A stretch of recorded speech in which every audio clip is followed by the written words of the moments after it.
Good day sa inyo mga Kambyo. Follow up lang dun sa in-install kong Racing Boy full shifter S3 version. Bali nung time kasi na kinabit ko yun, wala akong brake light, hydraulic switch.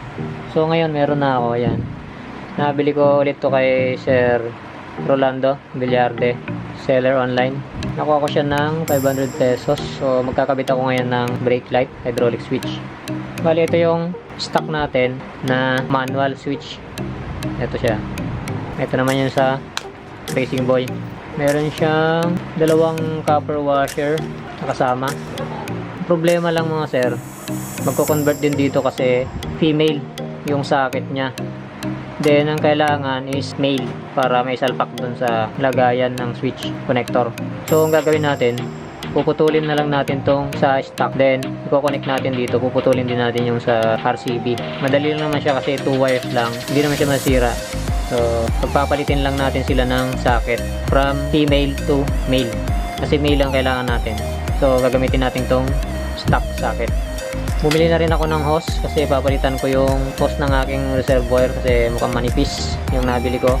Ito kulay black talaga siya, pang kotse, auto fuel hose. Bali tinanggal ko lang yung first layer niyang kulay itim.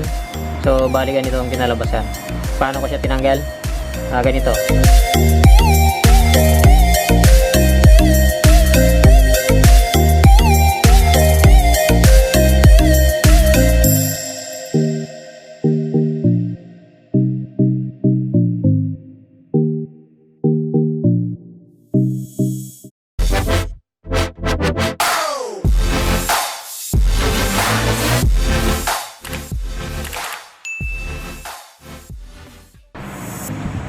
So magpuputol na tayo guys. Habaan lang natin yung putol mula dito sa connector kasi para once na magpapalit ulit tayo, meron pa rin siyang allowance. Ayan, so tuloy na natin.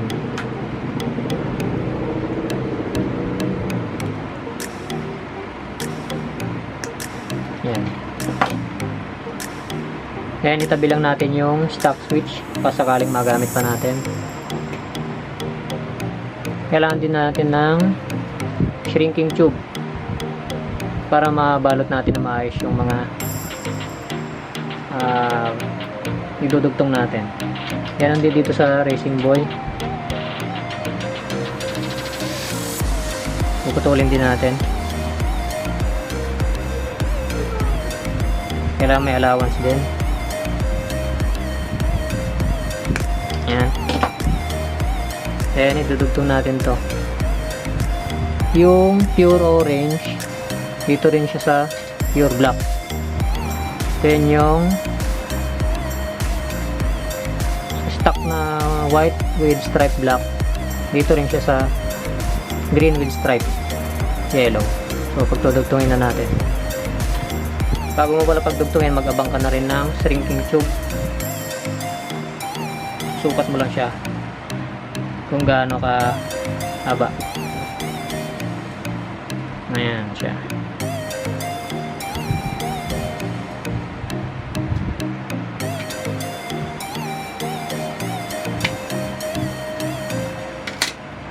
Yabang mo siya rito.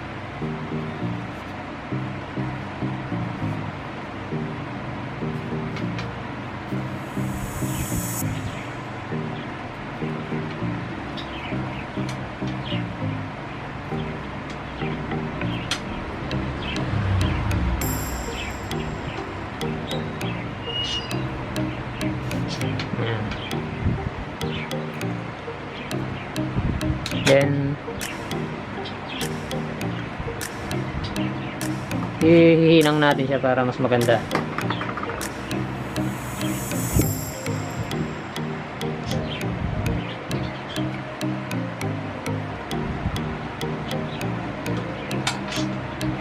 Dito rin sa kabila.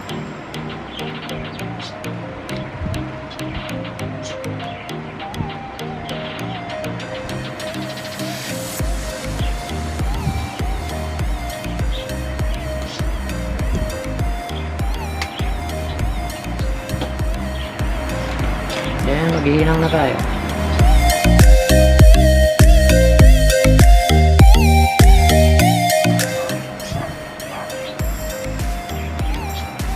kabila.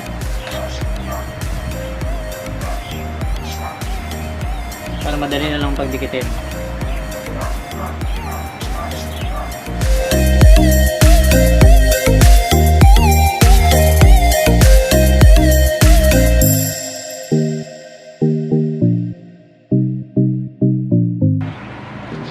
Bago mo rin pagdikitin yung dalawa,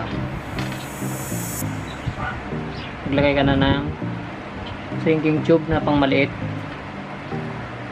para safe yung hindi magdidikit.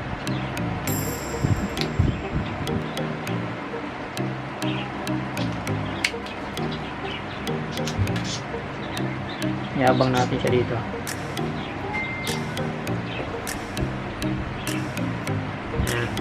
Then, magdidikit na natin.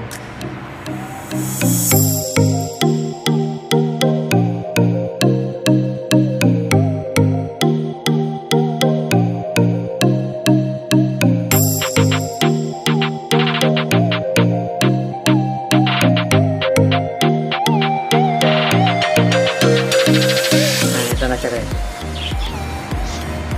Then, susuot mo lang yung tube. Hindi magdikit yung dalawang open wire. Saka mo siya iinitin para mag-shrink.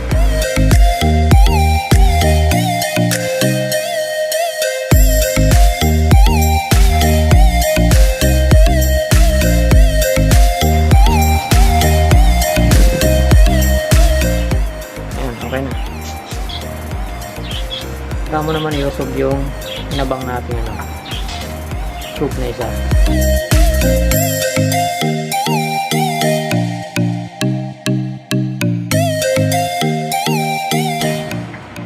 Pwede mo siyang hinangin dito para medyo mag-compress para dumikit siya. Ayan dito rin sa dulo.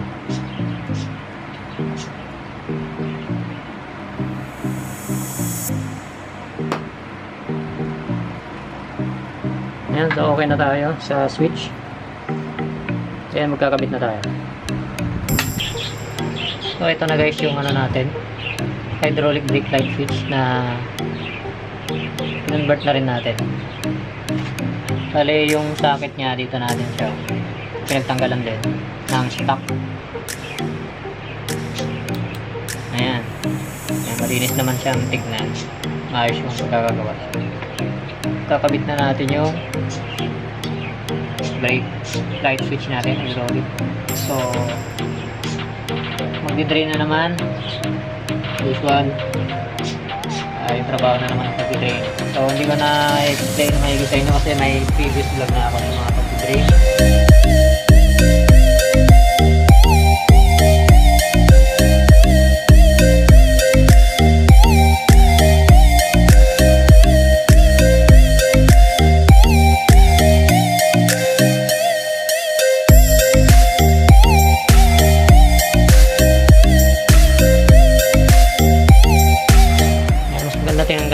Tatanggalin muna natin ito kasi baka makadamay pa ng ibang parts pag may natapon na brake fluid.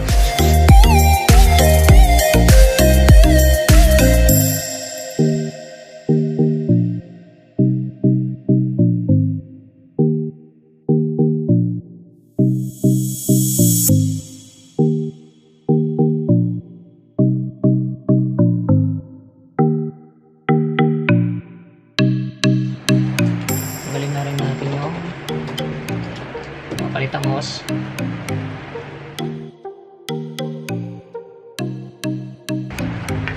Pinalawang na yung kanyang clamp na ang sabi ng titinda stainless. May stainless pa lang ganito. Ito na yung kanyang hose. Lock na lang natin.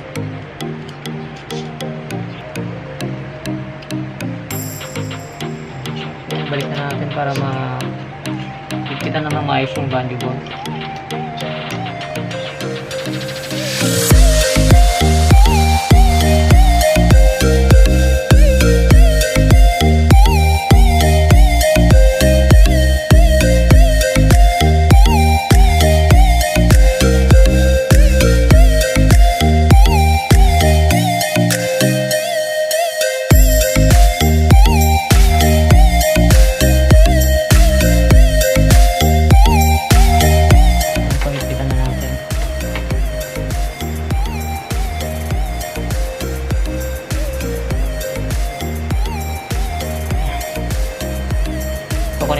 dito. Ayan. Tago natin.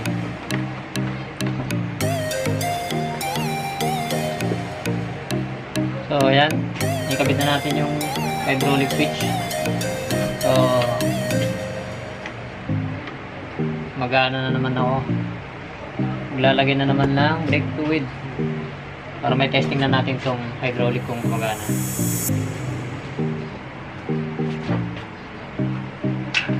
So babalik tayo ulit sa process ng bleeding.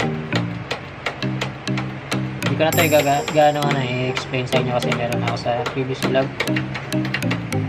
So papakita ko na lang sa inyo mamaya pagkatapos ko. Tapos testing natin yung hydraulic switch kung gumagana. So watch it.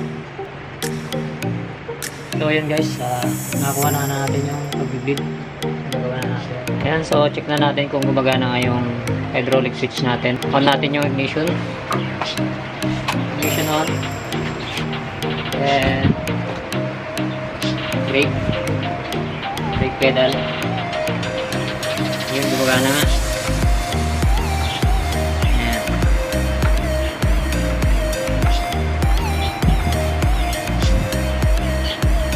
Maganda tong RCB na to. Konting ano mo lang. Ayan. Bali, umiilaw siya agad. Nag-engage agad yung switch. Pagka inapakan mo yung brake. Hydraulic na. Ayan, so success yung natin.